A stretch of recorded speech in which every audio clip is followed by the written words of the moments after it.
taking a moment to reflect on an astonishing few weeks. Clive Froom decided against travelling to France to witness his son Chris being crowned winner of the Tour de France. He feared his attendance would somehow jinx the whole thing. Not that Clive needed to worry. Chris cruised to victory in Paris, becoming the first African-born cyclist to ever win the race. For his father, the achievement is still sinking in. I think it was possibly more relief than anything else. We watched him cycle all the way around France for 3 weeks, narrowly avoiding quite a number of spills, getting isolated sometimes up in the Pyrenees and almost hitting a wall on another stage. So I think when we saw him actually enter the Champs-Élysées, it was more relief than anything else. Froome grew up in Kenya and moved to South Africa when he was 14. Although Froome is now a British citizen, Africa can rightly claim a piece of the achievement.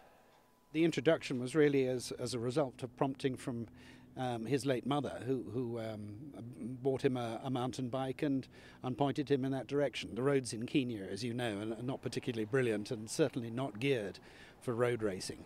Yeah, he has obviously huge affiliations and affinity to both countries, but he does regard South Africa as home. Pupils and teachers at St John's School in Johannesburg also have reason to celebrate the victory.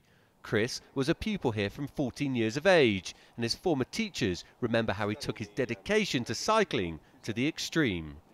He used to cycle on the motorway to a lot of frustration from the Metro Police, and he just continued to do it because it was a long expense where you could cycle without being disrupted. And he got a lot of cycling in the mornings and the afternoons. There's a little hill just down the back here called Munro Drive, which he loves going up and down. It was quite steep. Chris's former teachers now hope for just one thing, that when he returns to South Africa, which is expected in October, that he'll come and pay a visit to his old school and help inspire the current crop of pupils.